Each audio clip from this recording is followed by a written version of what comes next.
والصلاة والسلام على رسول الله أما بعد فأعوذ بالله من الشيطان الرجيم بسم الله الرحمن الرحيم الرحمن الرحیم۔ اللہ تعالیٰ کے پیارے اور مقدس ناموں میں سے دو نام الرحمن اور الرحیم ہے۔ قرآن کریم میں کثرت سے یہ دونوں نام آئے ہیں۔ الرحمن 57 مقامات پر آیا ہے اور الرحیم 123 جگہوں پر۔ الرحمن اور الرحیم دونوں ہی صفت رحمت پر دلالت کرنے والے اسماء ہیں۔ یہ اللہ تعالی رحمت کی صفت سے متصف ہے، اس پر یہ دونوں نام دلالت کرتے ہیں، لیکن دو نام ہیں، وزن الگ الگ ہے، تو دونوں میں فرق ہونا چاہیے۔ دونوں میں فرق کیا ہے؟ تو اس سلسلے میں ایک سے زائد اقوال علماء کے ہیں۔ ایک بات اس سلسلے میں یہ کہی گئی کہ الرحمن میں جو رحمت ہے وہ عمومی ہے اور سب کو شامل ہے، سب کو، یعنی دنیا کی ہر چیز کو۔ تو کافر بھی اس رحمت سے مستفید ہوتے ہیں اور مومن بھی اس رحمت سے مستفید ہوتے ہیں۔ اور الرحیم میں جو رحمت ہے وہ خاص ہے، رحمت خاصہ پر دلالت کرنے والی رحمت ہے کہ اس رحمت کے مستحق صرف اہل ایمان ہوں گے۔ اللہ تعالیٰ نے کہا وَكَانَ بِالْمُؤْمِنِينَ رَحِيمًا، اور اللہ تعالیٰ مومنوں پر رحم کرنے والا ہے۔ ایک بات اس سلسلے میں یہ کہی گئی کہ الرحمن کا جو اسم ہے وہ اس بات پر دلالت کرتا ہے کہ اللہ تعالیٰ کی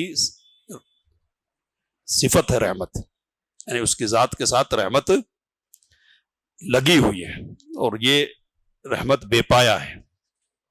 اور الرحیم اس بات پر دلالت کرنے والا ہے کہ اس رحمت کا فیضان ہوتا ہے، یعنی بندوں پر یہ رحمت منتقل ہوتی ہے۔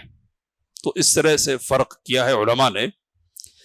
بہرحال دونوں اسموں کی دلالت اس بات پر ہے کہ اللہ تعالی رحمت کی صفت سے متصف ہے اور اس میں شک اور شبہ کی کوئی گنجائش نہیں ہے۔ کائنات پر اور اس کی اشیاء پر غور کریں گے تو یہ بات ہمارے سامنے آتی ہے کہ جدھر نظر ڈالی جائے ہر طرف رحمت کے اثرات ہم کو دیکھنے کو ملیں گے۔ اور یہ کہنا چاہیے کہ یہ جو کائنات کا نظام ہے نا، اصل میں یہ اللہ تعالیٰ کی رحمت کی بنیاد پر ہی قائم ہے، اور یہ وہ چیز ہے کہ جس کی ضرورت ہر ایک کو ہے۔ کوئی یہ نہیں کہہ سکتا کہ مجھے رحمت کی ضرورت نہیں ہے۔ تو اللہ کی اس رحمت سے ساری مخلوقات مستفید ہو رہی ہے، ساری مخلوقات۔ اللہ اس صفت سے متصف ہے، تو اس صفت سے کس حد تک متصف ہے وہ؟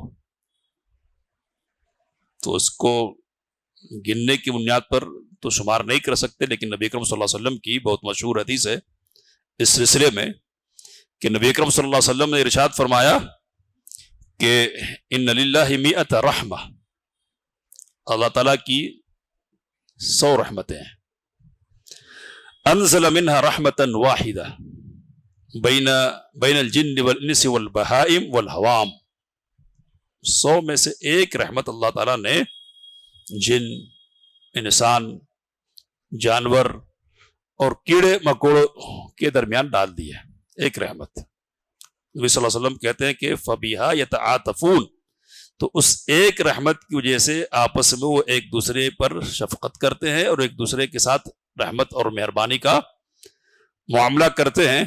کہا کہ وہ بہا تعطف الوحش علی ولدہا، اور اسی رحمت کی وجہ سے جانور بھی اپنے بچوں پر مہربان ہوتے ہیں.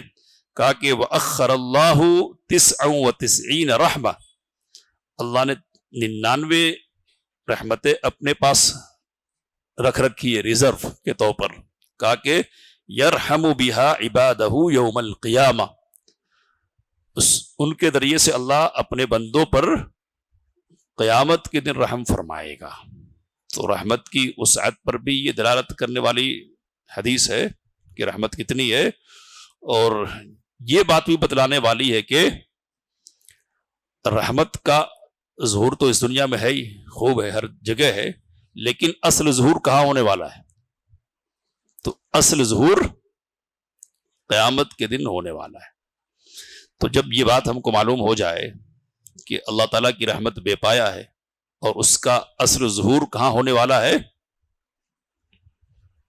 قیامت میں، تو پھر کوئی وجہ نہیں بنتی ہے کہ آدمی مایوس ہو. مایوسی کی کوئی وجہ نہیں بنتی. لا تقنطوا من رحمت اللہ کی رحمت سے مایوس نہ ہونا. انہ لا ییأس من روح اللہ الا القوم الکافرون. اللہ کی رحمت سے مایوس ہونے والے کون لوگ ہیں؟ کافر لوگ. اور کہا ومن یقنط من رحمت ربہ الا الضالون، اور رب کی رحمت سے مایوس کون لوگ ہوتے ہیں؟ تو صرف گمراہ لوگ ہوتے ہیں. اہل ایمان کو مایوسی نہیں چھو سکتی ہے، وہ پر امید رہے گا، اس لیے کہ اس کو معلوم ہے کہ اس کا رب کون ہے؟ رحمان اور رحیم ہے، اور اس نے اپنی رحمت کے 99 حصے اپنے پاس محفوظ کر رکھے ہیں اپنے بندوں کے لیے، اپنے بندوں کے ساتھ قیامت کے دن رحمت کا معاملہ کرنے کے لیے. تو رحمت الہی کو پہچاننے کا ایک بڑا فائدہ یہ ہے کہ انسان کیا ہوگا؟ کبھی مایوس نہیں ہوگا، مایوس نہیں ہوگا، وہ پر امید رہے گا. کیسے بھی حالات اس کے ساتھ پیش آ جائے اور کتنا بھی وہ گنہگار ہو جائے، بہرحال وہ مایوس نہیں ہوگا اللہ سے. اس کائنات میں سب سے زیادہ رحمت کا ظہور اگر کسی شخصیت کی طرف سے ہوتا ہے تو وہ کون سی شخصیت ہے؟ کون سی شخصیت ہے وہ؟ ماں ہے. ماں کا جو کردار ہے نا، وہ رحمت کا کردار ہے، اور رحمت کے کردار کے طور پر ماں کو پیش کرتے ہے کہ نہیں؟ رحمت کے کردار کے طور پر. تو یہ کردار معروف ہے لوگوں میں، تو اس کردار کو سامنے رکھتے ہوئے نبی کریم صلی اللہ علیہ وسلم نے سمجھایا. کیا سمجھایا؟ تو حضرت عمر بن خطاب رضی اللہ تعالیٰ عنہ کی روایت ہے، کہتے ہیں کہ نبی صلی اللہ علیہ وسلم کے پاس کچھ قیدی لائے گئے. فَإِذَا امْرَأَةٌ مِّنَ السَّبْيِ تَبْتَغِي، آپ صلی اللہ علیہ وسلم نے دیکھا کہ ایک عورت ہے قیدیوں میں جو ڈھونڈ رہی ہے. کسے ڈھونڈ رہی ہے؟ اذا وجدت صبیا فی الصبی اخذته، قیدیوں میں کوئی بچہ اسے ملتا ہے تو اسے لے لیتی ہے، اپنے سینے سے چمٹا لیتی ہے اور اسے دودھ پلانے لگتی ہے.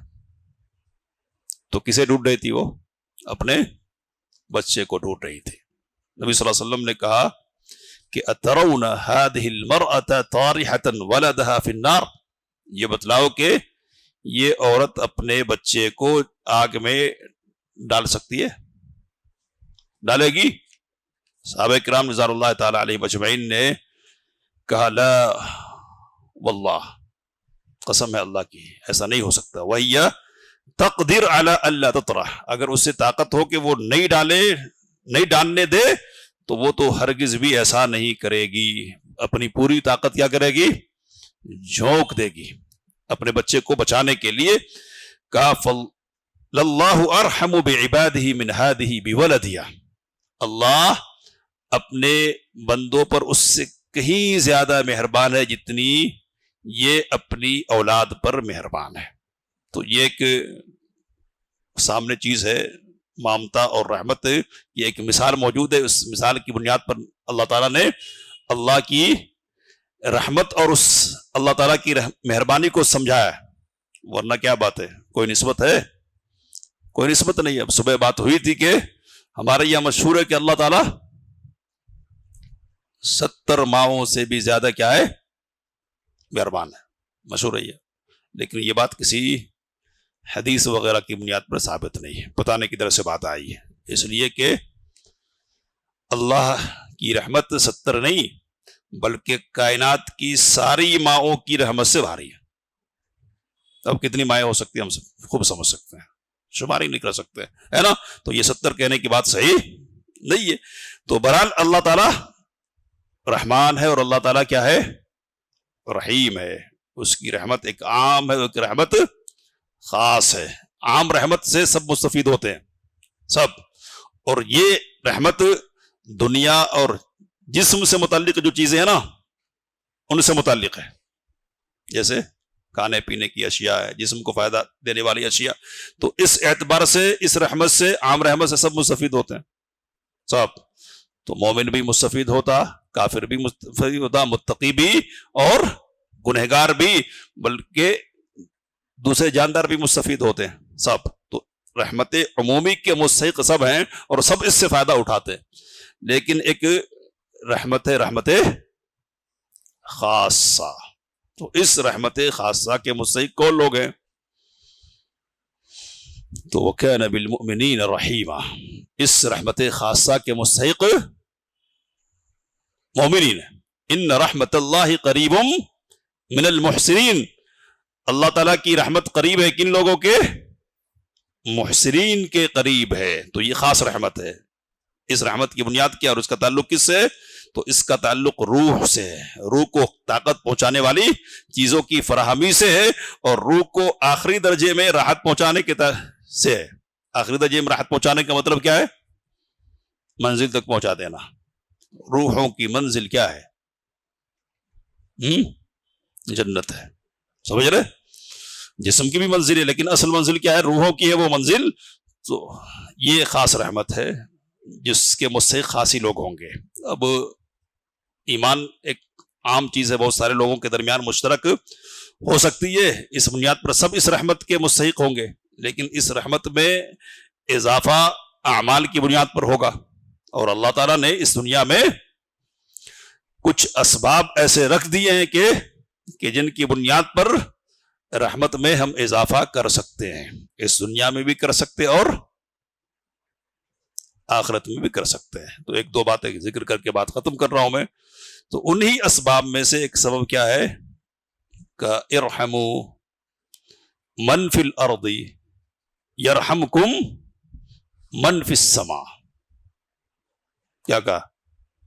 زمین والوں پر رحم کرو، تم پر وہ رحم کرے گا جو آسمانوں میں ہے، یعنی آسمان کے اوپر ہے۔ تم زمین والوں پر رحم کرو گے، اللہ تم پر رحم کرے گا۔ تو یہ رحمت الہی کے حصول کے اسباب میں سے ایک بڑا سبب ہے، بڑا سبب ہے کہ کیا کیا جائے؟